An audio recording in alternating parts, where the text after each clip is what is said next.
The House will come to order.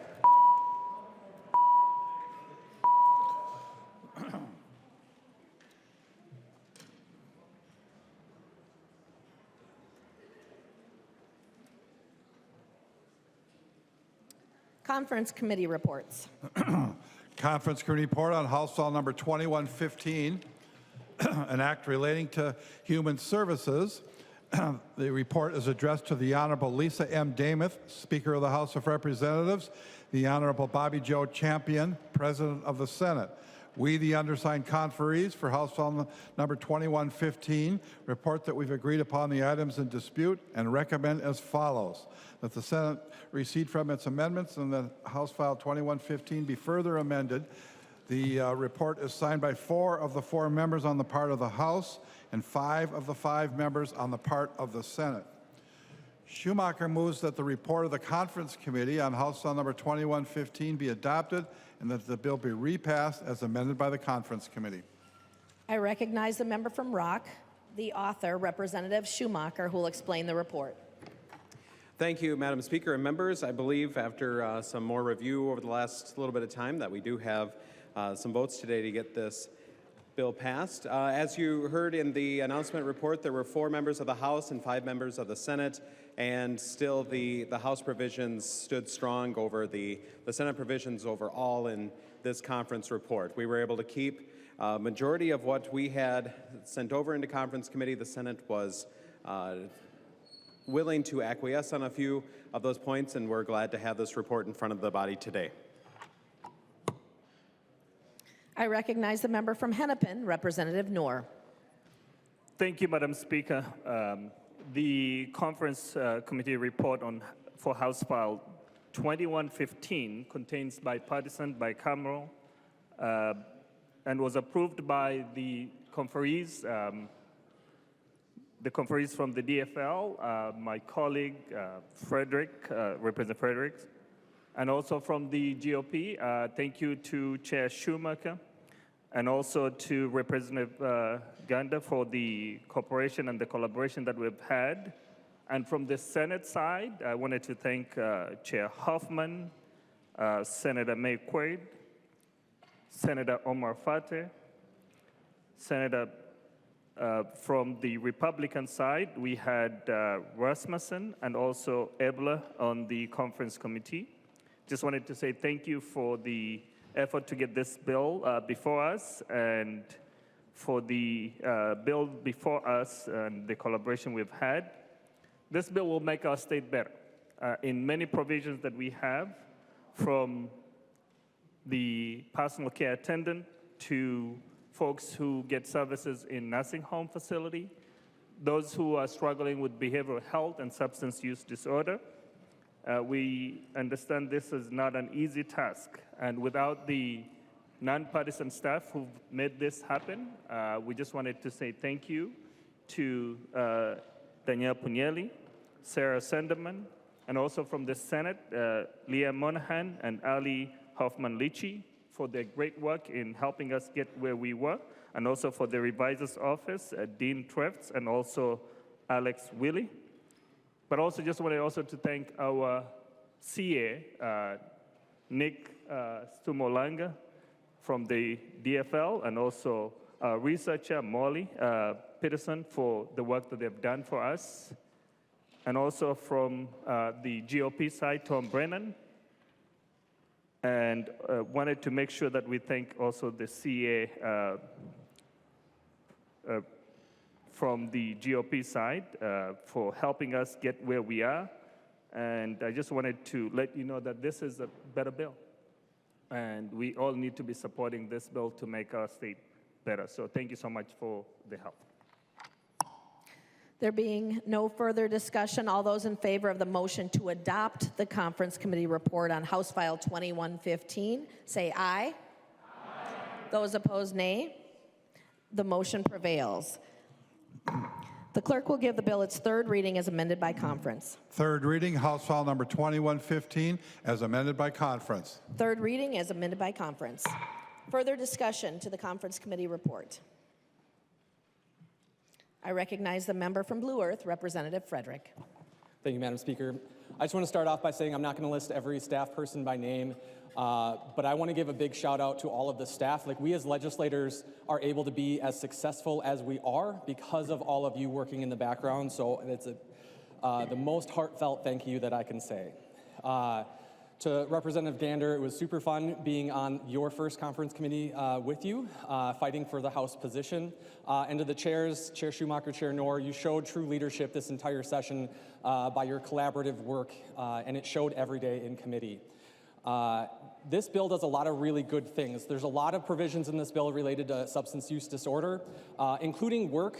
He's not in here right now, but that Representative Baker and I have worked on for the last 2 bienniums, and so I want to thank him for helping me lay the groundwork for this, and then Representative Gilman, your input along this process as well. So it's a really good bill. There's a lot of really good provisions in here, and I encourage a green vote from everybody. Thank you. Further discussion to the bill? Representative Knorr. Thank you, Madam Speaker. I just didn't want to forget that this bill contains provisions from the Senate Health and Human Services. Also wanted to thank the chair, Wickland, for helping us get where we are. But also didn't want to forget that the 2 individuals from the House who have done an amazing job, our CAs, Megan Rosbeck, and also wanted to make sure that Nick, for the work that they've done to get us across different jurisdictions from Health and Human Services to Human Services, and the policy that we have contains a lot of provisions that were in the budget bill, but because they were policy in nature, just wanted to say thank you to the Human Services team, from the Commissioner to her staff, Liz Bailey, and also Christy Graham. Likewise to the DCT staff who have really helped us in making sure that we are ready for the challenges that we are facing ahead. With that, members, I ask for your support. Thank you. Representative Schomacker.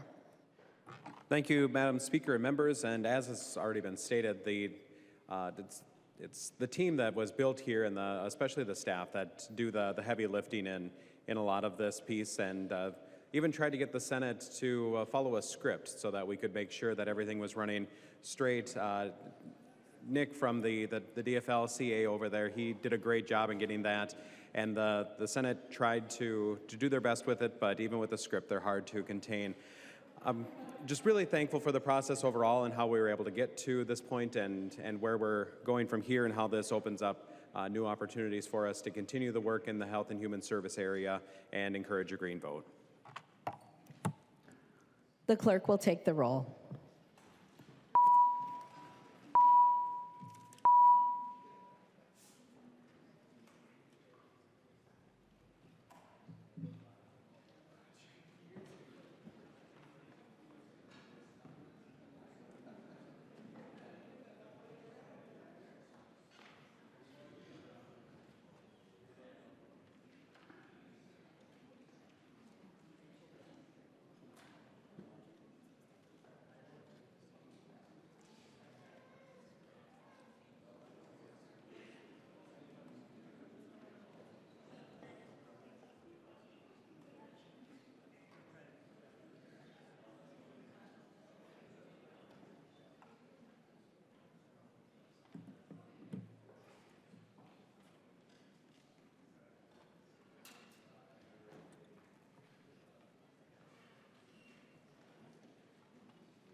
The clerk will close the roll.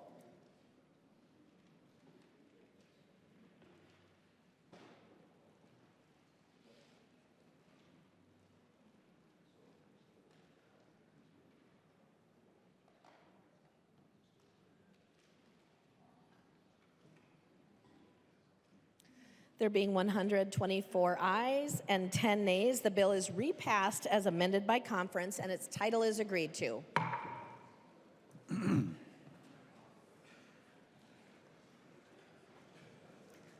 Motions and resolutions. Pursuant to Article 4, Section 19 of the Constitution of the State of Minnesota, NISCA moves that the rule therein be suspended and an urgency be declared, and that the rules of the House be so far suspended so that Senate File Number 2884 be given its third reading and placed upon its final passage. I recognize the member from Anoka, Representative Niska. Thank you, Madam Speaker and members. That's my motion. This is the bipartisan pension bill from the Pension Commission. The Senate passed it with a bipartisan vote yesterday, and the only way that we can take it up and send it to the governor during regular session is to suspend the rules, and so I urge member support. I recognize the member from Hennepin, Representative Long. Thank you, Madam Speaker. I urge our members to support as well. All those in favor of the motion say aye. Aye. Those opposed, nay. The motion prevails. Third reading. The clerk will report the bill. Third reading, Senate File Number 2884. Third reading. Discussion to the bill. I recognize the member from Ramsey, Representative Lillie. Thank you, Madam Speaker and members, and thank you for suspending the rules. This, it's a commission. It's a little unusual pass, so getting it to the body is, even in this year, every year is a little unusual. So this bill reflects the work of the Pension Commission, and like was just mentioned, it was a very bipartisan product that came out, and so I think at the end of the day, I think we can really have a strong vote. But to start off, I'd really like to thank our leaders, Speaker Dameth and Speaker Hoffman. They really came together and said to us as to our team and the other team, do good work for the workers of Minnesota, from the snowplow drivers to the educators and police and fire. And that's what we did. So these leaders came together and they had a bold target, and actually made the people across the street or across the building look a little bad, which is, oh darn, but that's the facts. So this bill reflects that, and then in the end, leadership again was able to negotiate a very solid target for us to work with, and also, so again, thank you to Speaker Dameth and to Speaker Hoffman, and then it layered down to Chair Torgelson and to Chair Stevenson as well. So thank you for your good work there. So this bill reflects that great work for the state workers and protects the investments, and also does some really good policy reform that was needed. So just kind of at a high level overview in Minnesota state retirement system and the PRA, there's some COLA adjustments that we're able to do, some amazing work. And I just can't stress enough how much just the work that we're able to do with the pension fund people, really them, it will do amazing things for the workers of the state. And I really want to, I think even if we just stopped there, this bill would be amazing alone. So thank you for the people that are managing the funds, and they're doing a great job. And I think our employees all over the state will see a big improvement in security in these, and that those funds are secure and doing good work. So on to the police and fire area, with the funds, we were able to allocate some investments in that area and greatly improve the work that's going on. I'm just going to kind of go over at a high level, and I'll pass it to Representative Driscoll at some point. And the same with the teachers. We're able to do some incredible work there. And just keep in mind that there's no cost to the school districts with this work, and the fund is helping there also to pay these investments down. On the policy side, we were able to do get rid of some unnecessary reporting that was going on. And then there's kind of a problem in the pension area that we discussed at multiple meetings with the probation officers in Minnesota aren't really receiving the pension that really should be at the level that, you know, these are tough jobs. So Representative Wogelman had a bill. I don't see him right now. Maybe he's off doing the higher ed, but he worked hard on this, and we realized that we probably weren't going to get there. And then in came Representative Nadeau, and he did some amazing work. It's really neat to see how the both bipartisan effort, but it's really neat to see how Representative Nadeau can dig in and dive in. And so there's going to be a work group that's going to work on this, and maybe Representative Nadeau can talk about it more, but I think it's amazing. So it'll be a solution to a big problem that's going on with our public safety adjacent employees, you would say. So like 911 operators and probation people, and maybe there'll be more. I know we've had people that are, people that are working forensics maybe, or other groups. Well, we'll figure that out. So that's going to be reported back to us, and we'll have that back for next session. So hats off to Representative Wogelman and Representative Nadeau. Really great work, and the House, I think, really carried the day on that provision. There's another policy change that's needed and really important in the duty disability area in the police and fire space. And maybe you've heard one way or the other on that, but it's something that's needed at this time. And again, both sides of the aisle worked hard on this, and it's I'm really happy at the place we're at. And I am committed. There was a question in Ways and Means. Are you committed to working on this in the future? I mean, we set a marker, but there is a commitment if it needs tweaking in the future that we're open to that and working on this. But hats off to Representative Herr, and she's been working on this for years, and it's really a big thing that's going to be. It's in this bill, and it's needed. It's kind of something that not all of us know about. I didn't really, quite honestly, know that this was a problem, but when you get into it, it's a big problem, especially for smaller cities in greater Minnesota and other areas. Let's see. Wow. I had to, I'm getting old, so I had to make big print. So I'm going to thank staff later, but I just want to thank our committee that Representative Driscoll and I had. Representative Nadeau, you did great work, and Representative Steyer, I mean, just top notch. Both these guys are really good members of the legislature and impressive to work with. And then my team here, Representative Chaw, thank you, great job, and Josiah Hill over there, and really solid, and Representative Wogelman as well. So, but I really want to, this is unusual, but I'm new to the pension space. Everybody kind of knew me as legacy guy, but anyways, this has been great, and really what's helped me succeed, I feel, and the whole commission is Representative Driscoll, my partner in this, and my co-chair, co-lead, or whatever we are. I just, he knows this inside and out. He's kind of a new hire here. He's only been here 14 years, but he's been on pensions every year, but he cares about this place, and he cares about the pensions, and he really did good work. And he took me under his wing and just really helped me learn. There's a lot to learn in this space, and hats off to him. So I think that's it for me.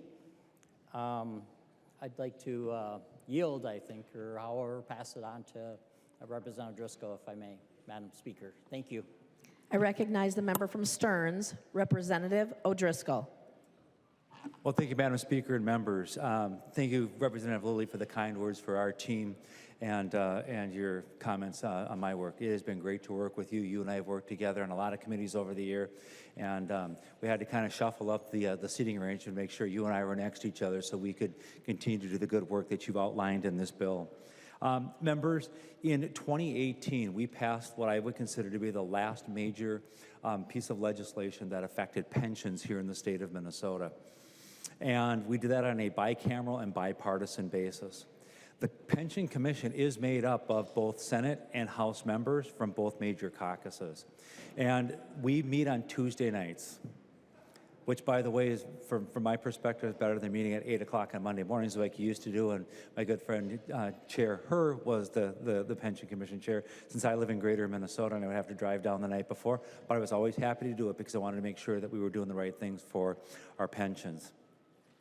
We asked folks to tighten their belts in 2018, and we made a promise to our public employees, our police officers, our firefighters, our state patrol, the public workers in schools, our teachers, state employees. When we get our pension funds moving in the right direction and our sufficiencies look good and our percents of fully funding are getting to where we need to be, we will be back to provide you cost of living allocation and adjustments. Ladies and gentlemen, we are one vote in the Minnesota House away from bringing this bill to the governor's desk that does that work that we promised that we would do. Then on a bipartisan basis, and today on a bipartisan basis, and what the Senate did yesterday on a bipartisan basis. Public employees are both Democrats and Republicans and independents. When we walk into that commission, we basically take off our hardware and leave it at the door. We roll up our sleeves and we do what's best for Minnesota. One thing that folks don't seem to quite grasp about this process is if you are in the police and fire, and some teachers don't get Social Security. And in the past number of years, we've had hyperinflation. If you were able to get Social Security and another pension, your Social Security was getting cost of living adjustments that were moving along and helping you to be able to meet those rising costs. In our police, firefighter, and state patrol realm, they were getting 1%. When inflation was 8, 9, 10%. Some of these folks have lost over 20% of their buying power in 3 years. They got a cumulative 3% increase. This bill, although a slight nod of the head and tilt of the hat to these folks, says, we can't give you what inflation was, far from it, but we're moving you back in the right direction with these cost of living adjustments.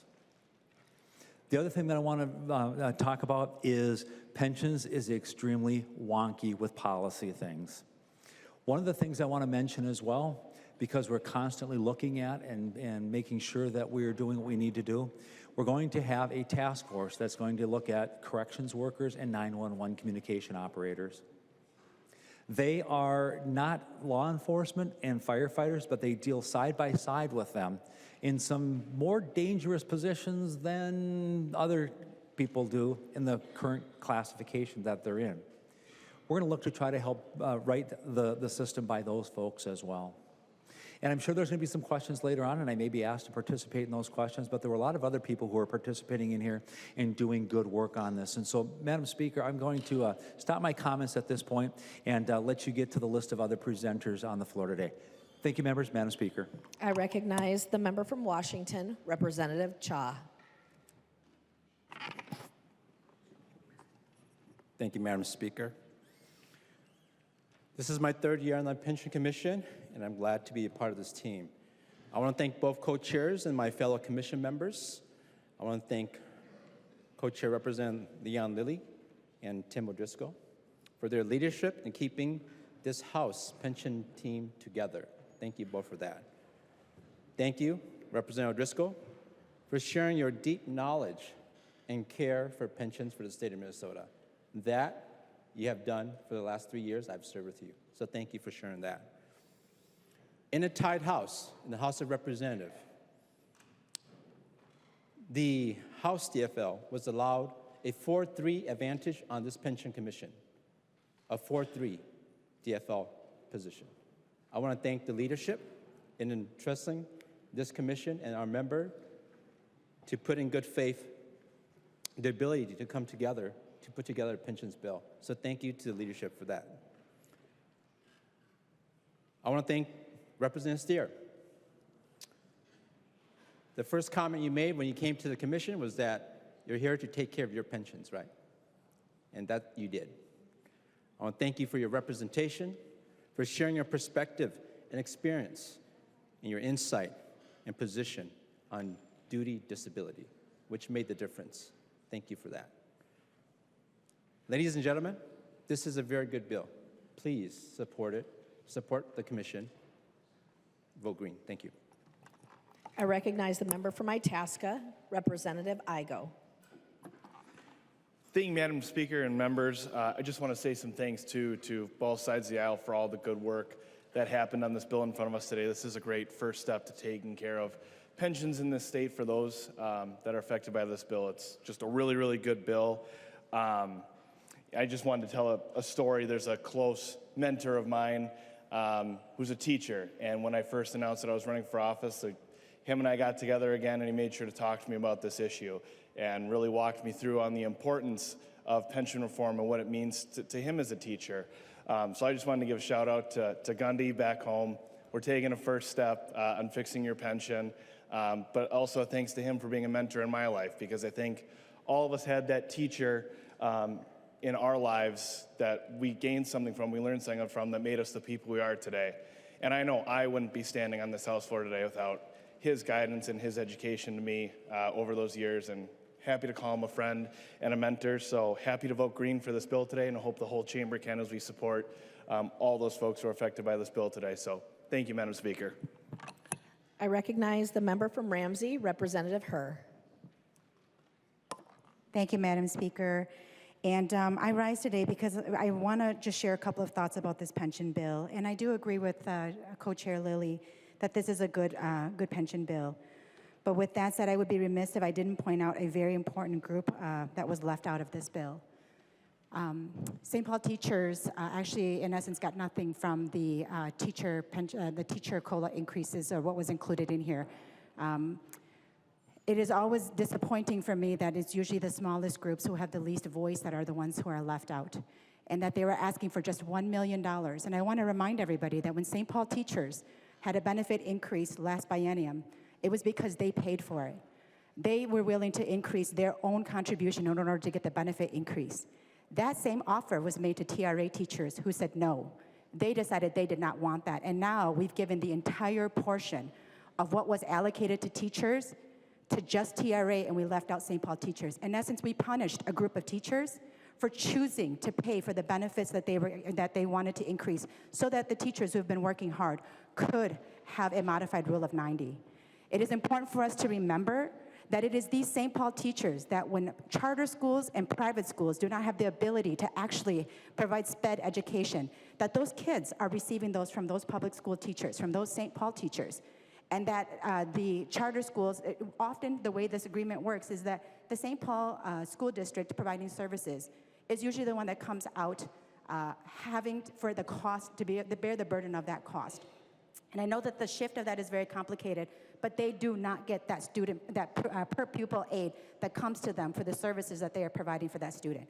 When you are part of a charter school and a private school that does not have a specific sport that a public school has, that public school teacher provides the coaching for that student to be able to compete on that team.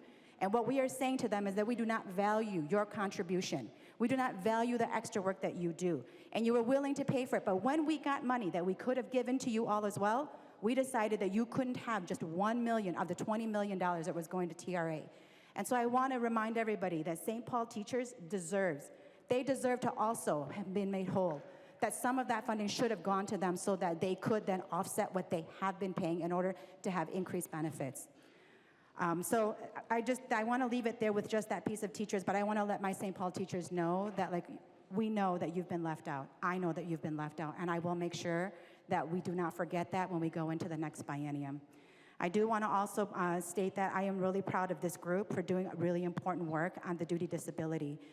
You all have a letter on your desk that's signed by all of the partners who came to the table and said that despite the fact that Minnesota has nearly 4 times the rate we see in neighboring states on duty disability, the fixes that we made in the last biennium, we knew that that wasn't going to be enough to try to make sure that our active police officers, our cities, our counties, our states, are protected from the cost of duty disability, and that you all came together, all of those on both sides of the aisle who came to work together on this, was able to earn the support of our Minnesota Chiefs of Police, the Minnesota Professional Firefighters, Minnesota Sheriffs, Minnesota Fire Chiefs, the Association of Minnesota Counties, Coalition of Greater Minnesota Cities, Leagues of Minnesota Cities, and a couple of other ones here that you all can see on this list.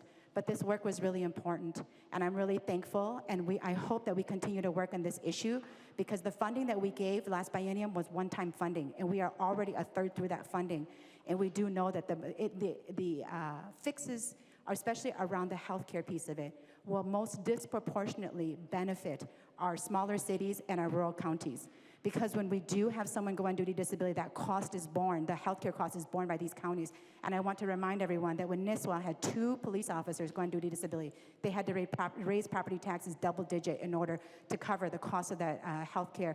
And so it is really important to remember who will disproportionately benefit from the continued fix of the duty disability issue that we are having. And so I want to thank all of the members, especially Representative Steer and Nadeau, for putting policy over politics and for doing right by the constituents of Minnesota.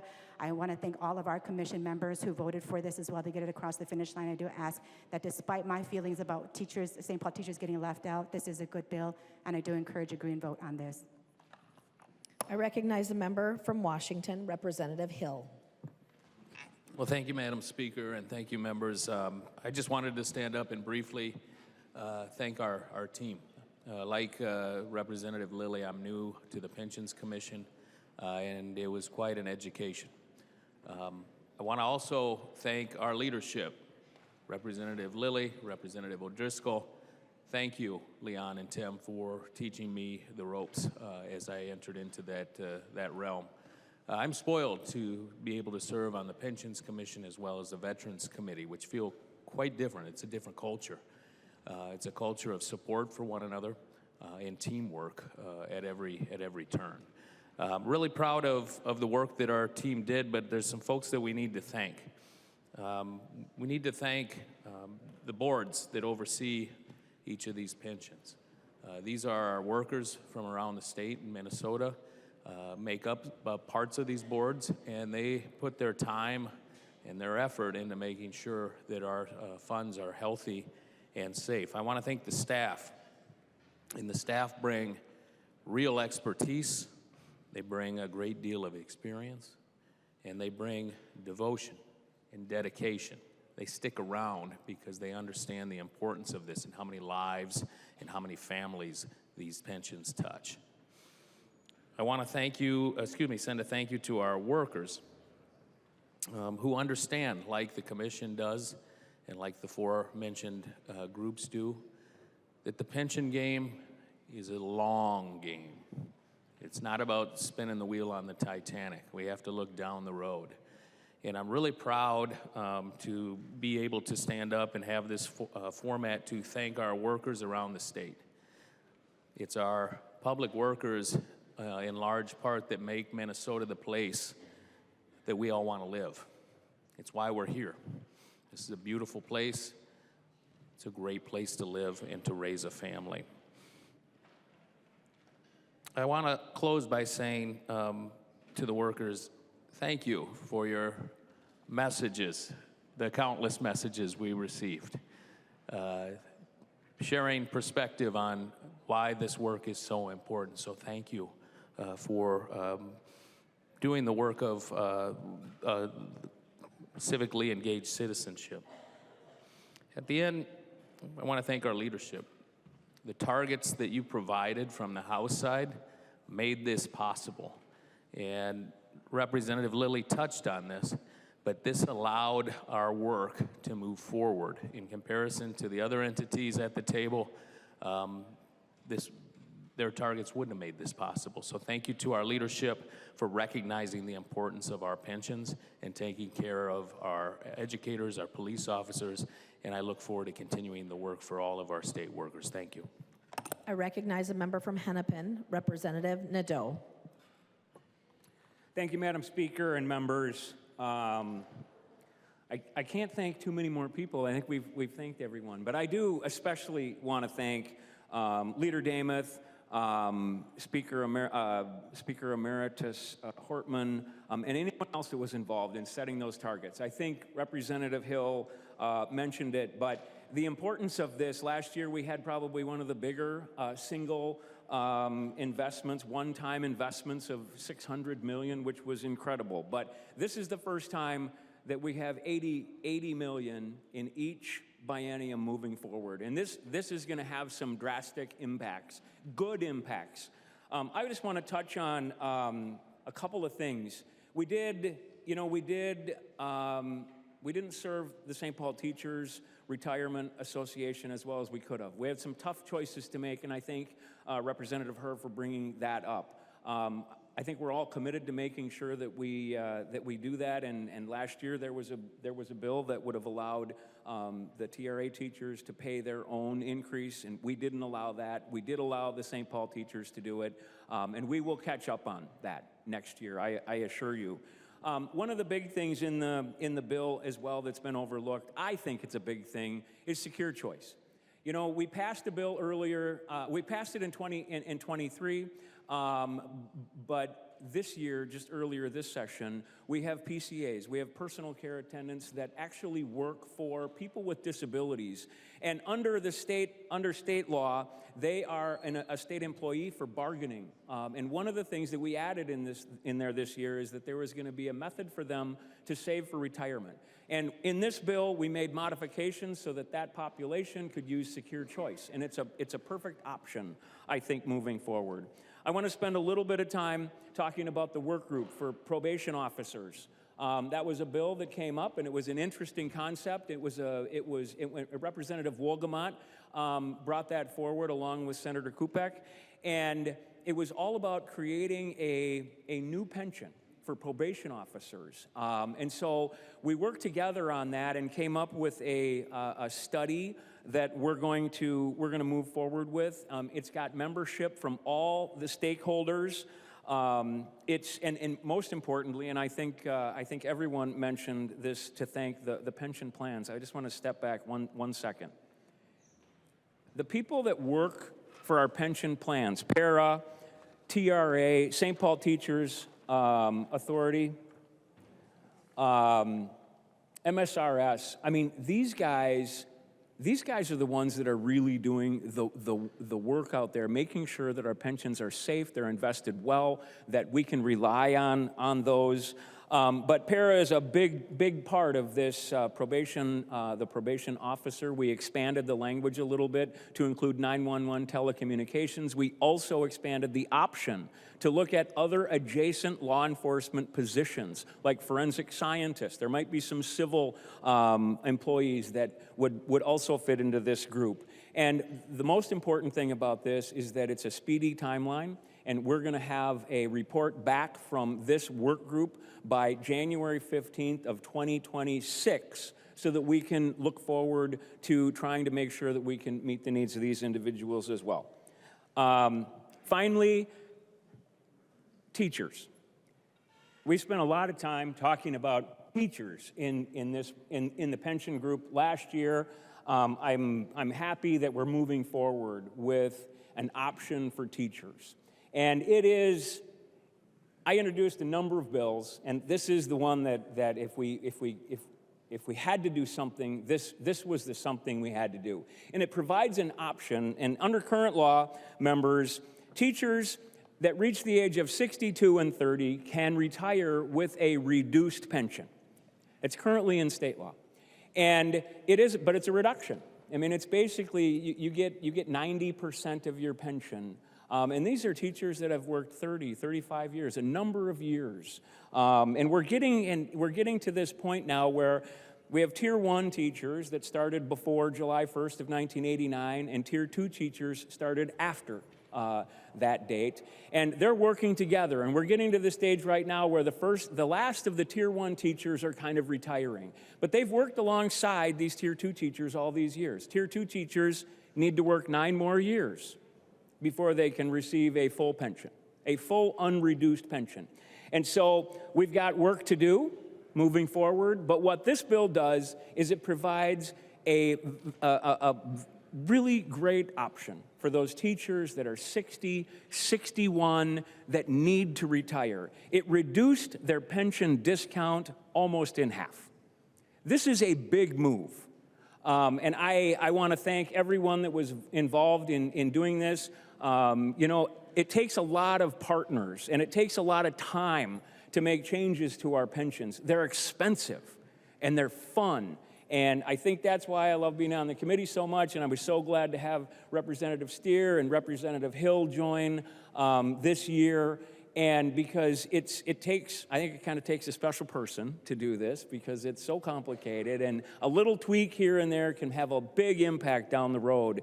And we do have to have that longitudinal thinking when it comes to pensions, recognizing that not only are we respecting the public employees and the service that they provide, but we also are protecting taxpayers, making sure that we're not making decisions that are going to hurt us in the future. So with that, members, I could go on, I guess. I'm not going to, but I hope everyone can vote green for this bill. Thank you, Madam Speaker. I recognize the member from Scott, Representative Bakeberg. Thank you, Madam Speaker and members. Someone said, I can't remember who said it, to be honest, they said policy over politics, and that's really what I think about when I think about this pension bill. And I'm not on the Pension Commission, and I'm one of those Tier 2 educators. So I feel a little bit maybe selfish speaking in support, and I look forward to supporting this bill. But I really wanted to rise and just highlight the bipartisan effort that I watched and heard about, that we can continue to model on other areas that are impacting our communities as well. So I was a co-author on all of the pension bills, and there were multiple pension bills out there. Representative Nadeau just unpacked the one that is going to be passing, and really it's a step in the right direction for those teachers who at 60, 61, they need to retire. And for those of us that are in education, we know who those people are. But there's also a fiscal impact that will help support our schools as well, because they're often the ones making the most, and then they're at a place where they're really wanting and needing to retire, and we want to be able to support them. But so we had some different options. We had an option, a 6230, that cost about $240 million, and at the fiscal reality that we're in, that one wasn't on the table. Then we had a Representative Nadeau bill that was a 62 and 30 that cost about $75 million. And then this one, the 60-30 reduced, is about $35 million. But I think what I really want us to think about and talk about are the choices that we make here. Because we had some other options and some creative ways to possibly fund some of those other bills that were offered. The 6230 that Representative Nadeau brought, there was an option to fund that through QComp. Now, for those of you that aren't familiar with QComp, that's kind of controversial to talk about. But that's bipartisan controversy. There's bipartisan controversy because there are Republican districts that are QComp districts. There are Democrat districts that are QComp. But that cost, roughly $80 million. But what we need to understand is only about a third of the educators in the state are benefiting from QComp. Whereas if we could have looked at reallocating that $80 million, every educator in the state could have benefited from that $80 million. Representative Myers had a bill around universal meals, and I'm going to go there. $112 million. When that bill was introduced, we thought that it was going to be about an $85 million savings. When the fiscal note came back, it came back at about $112 million. We could have funded Danny Nadeau's 6230 and had money left over to go into our schools, about $40 million to go back. But we were told, can't do that. Universal meals is one of the governor's main priorities, so we can't touch that. That's a sacred cow. So it's all about choices. And then the other night on the floor, we found $77 million on a train to Duluth. Now that's one-time money, I understand that, but it highlights that we could find $77 million to put into UI for hourly workers in our schools, but we couldn't find $75 million for a 6230. So I'm going to vote to support this, but I think we have to be honest when we go back to the teachers. And when I came yesterday, the teacher rally, all 3 tiers were stacked up. People were chanting. I saw the signs. And I asked one of the teachers there, I said, have they talked about how they found $77 million for UI and they can't find $75 million? And she looked at me with this blank stare. So I hope all of us are honest when we go back, because I'm going to be. I'm going to be honest and say, heck yeah, I voted for that bill, but we could have done more. We could have done more if we would have had the political will to do it. So Representative Nadeau, thank you. Thank you for the work you did. I'll be honest, I don't 100% understand all the dynamics of pensions. And I think if we were all honest in here, none of us do. But Representative Nadeau, Representative O'Driscoll, Representative Lillie, they understand it. But let's have the political will to do what is best. Let's not play politics. Let's put in place good policy over politics. I look forward to a green vote, and I look forward to working on this issue in the future and making choices that positively impact not only the teachers, but everyone that serves our community. Thank you. I recognize the member from Dakota, Representative Roach. Thank you, Madam Speaker and members. I was recently asked if my red button is stuck over here. So it's going to be no surprise to you that I'm voting no today. With that being said, there are some very excellent things in this bill. I want to thank all the members that did the work for these pensions. I think Danny did a fantastic job. Has been a very strong advocate for the teachers' pension. And I just have a hard time pitting teachers' pension versus police's pension. And I had a constituent reach out to me, and I would be doing a disservice if I didn't give this message, because I'm here to serve my constituents. And this comes from a wife from a law enforcement officer, and she says, "My husband has been duty disabled since spring of 2021. I understand the updates to the duty disability will not apply to him, but since when did police or fire ever only care about themselves? I care about our friends and family serving now or in the future. My husband has PTSD in the entire time he was policing, but shame, guilt, and the fear of not being able to support our family kept him on the job for far too long. It almost cost him his life. Thankfully, my husband stopped policing, and the benefits he earned through his disability on the job, or injury and sacrifice, have allowed him to do this with less guilt and shame. Limiting the health insurance coverage to 5 years for those who have become disabled on the job is atrocious and inhumane. Everyone loves a hero, but only when they die. If you actually survive your injury, you become a burden to the system. That is disgusting. We have to do better by our police and fire and first responders. Departments are doing a better job with protecting those who serve by proactively providing care and treatment, and Minnesota legislators need to do the same. Punishing our heroes is not the way to save a buck. Thank you." So I know that comes with her perspective. And again, I don't mean to come down on all the work that the members do. I know there's some great work that was done, but this is the voice of one of my constituents, and it had to be heard. So I thank you. I'm a no vote. I recognize the member from St. Louis, Representative Zalesnikar. Thank you, Madam Speaker and members. This topic of pensions is probably the #1 thing that I've been getting emails from since I started here in 2023. And strengthening core services is one of the #1 things that's been important to many of us in this body.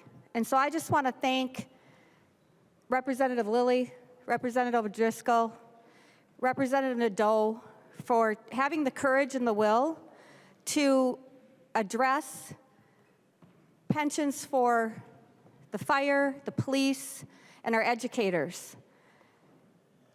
This is something that we needed to get done to give respect back in our communities that's well-deserved, and also maintain fiscal solvency for the programs. And I think that there was tremendous work that was done this year that is going to transform core services that have some of the toughest jobs. And so a shout out to all of the task members, the committee members that did the hard work. I've spent time in community like we all have at many meetings talking to people and how this is affecting their life and the issues that they're facing. And there's no doubt we needed pension reform. I'm happy to stand in this body and vote yes today for the many people that we're going to help, for the future people we're helping, and also to help them serve the people they're serving in the classrooms, the probation officers, at the jails, all the different people that are being served, fires. We just had tremendous fires up north. It is amazing to see the amount of work our core services are doing around the state. And this is one amazing bill today. So thank you, members, for your work. I recognize the member from Stearns, Representative O'Driscoll. Well, thank you, Madam Speaker and members. Tradition and custom is the bill authors and the people who are driving it stand up and speak. And so if I'm up, you're only one speaker away from having that ability to be that last vote that we talked about on this bill and off to the governor's desk for signature. I do want to thank, and I know Representative Lillie will thank his team as well, but I want to thank Justin Brill from the Republican House Caucus. He was our researcher, and Jacob Grundhauser. He has also been a part of the team as our CA. And I also want to call out the great work of Susan Lencheski, Elena Wilson, and Lisa Deislin, who are the part of the nonpartisan staff. And I've had a chance to work with these folks, not so much with Elena, she's newer to the team, but she has been a fabulous addition to the team. And we cannot do it without the help of those folks. There's plenty of work to be done in this world. And we've heard some concerns about provisions in this bill. I can tell you, rest assured, they are not lost on us. This is what we're presented with in 2025. This is how we're working with it on an ever ongoing spectrum of things that we need to continue to do for pensions. Members, I humbly ask for your support on this for the great work that was done for the people of the state of Minnesota. Thank you. Oh, look at that. We've got a Mr. Speaker up there now. Mr. Speaker. Recognize the member from Ramsey, Representative Lillie. Thank you, Mr. Speaker, and thank you, members, for this discussion on this this bill. You know, it was great to hear the speakers because I think they really captured much of the good work that was done by this commission. And I just cannot tell you, I mean, you know, we're in this divided time, but both sides of the aisle really worked well in this space, and all the committee members were top notch. And thank you, Representative O'Driscoll, for, again, I mean that wholeheartedly, by embracing me and helping me along the way. You're a top-notch legislator and really protect this fund. Thank you for thanking our staff with the commission. They are amazing, and it's pretty cool. They actually love these funds and protect them. And I think Danny and Representative Doe and Representative Hill kind of captured that, how important the work is of these the fund people. And they take this job serious, so thank you to them for doing that. And you know, every tweak that you do, you think you're doing just like this little thing. You come up with an idea, and they're like, oh no, you know, this, you know, it's billions of dollars of implication, just any little teeny change. So, hats off to them, and I'm glad you two recognized it because it really is important work that they're protecting these funds. Again, thank you to the. I'm glad you thanked your staff. They're very good, and then thank you to mine, Kyle and Colburn. Thank you very much for the work that you do for our team. But at the end, it's a very good bill. I think it's something that you know, that the House leadership said is a priority, and our team delivered it. And it's something that that we all can be proud of, and really protect these funds and take care of the state workers, and also take care of Minnesota. So hopefully you can look at this bill favorably and give us a green vote. Thank you. Seeing no further discussion, the clerk will take the roll.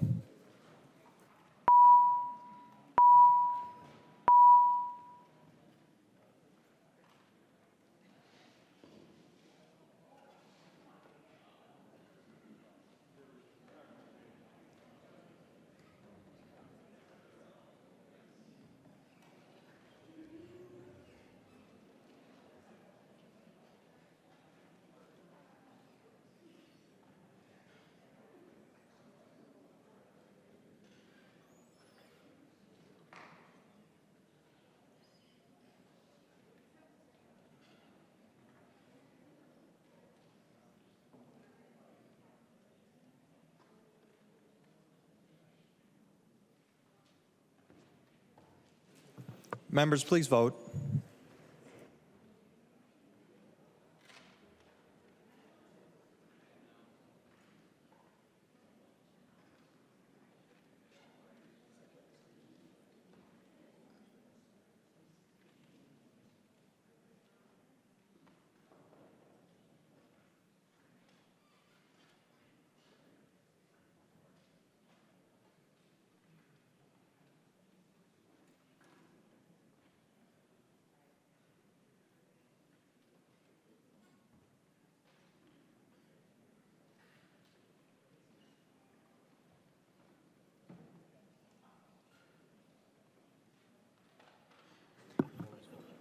The clerk will close the roll.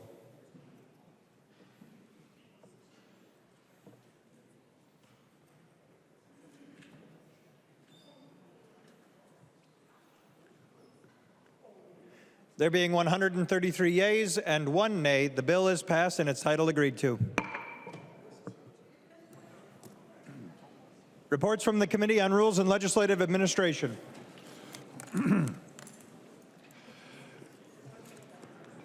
Niska and Long for the Committee on Rules and Legislative Administration offer the following resolution and moved its adoption. Be it resolved by the House of Representatives of the State of Minnesota that the Chief Clerk is directed to correct and approve the Journal of the House for the last day of the 2025 regular session. Be it further resolved that the Chief Clerk is authorized to include in the Journal for the last day of the 2025 regular session any proceedings, including subsequent proceedings and any legislative interim committees or commissions created or appointments made to them by legislative action or law. I recognize the member from Anoka, Representative Niska. Thank you, Mr. Speaker and members. This is one of our final day housekeeping resolutions that we have to pass. It was discussed in the Rules Committee, and I urge member support. I recognize the member from Hennepin, Representative Long. Thank you, Mr. Speaker. I too urge member support. All those in favor of the resolution, please signify by saying aye. Any opposed, say nay. The resolution prevails. Niska and Long for the Committee on Rules and Legislative Administration offer the following resolution and move its adoption.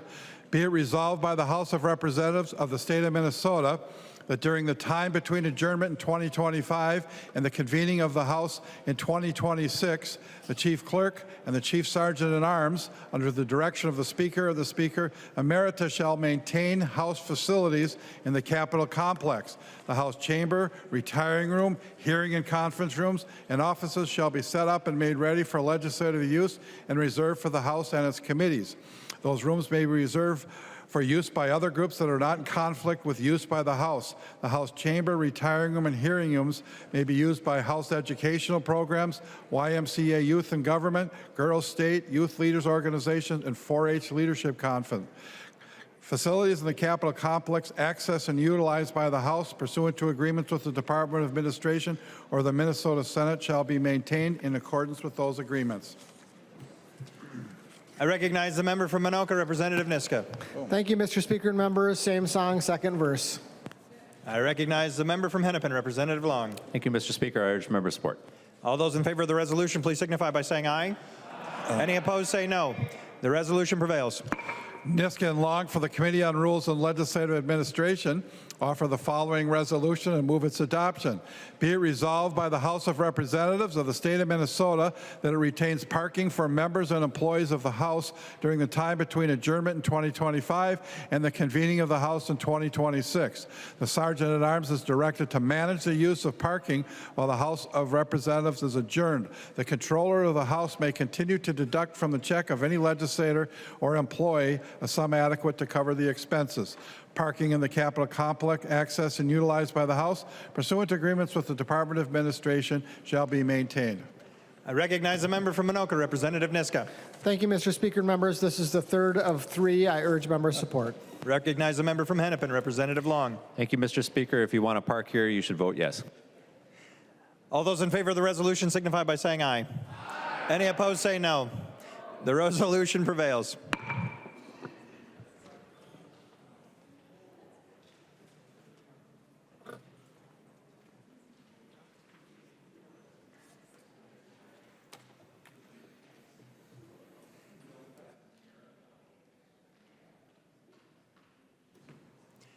I recognize the member from Anoka, Representative Niska. Thank you, Mr. Speaker. I move a recess to the call of the Speaker. Representative Niska moves a recess to the call of the Speaker. All those in favor signify by saying aye. Any opposed, say nay. The motion prevails. The House stands in recess.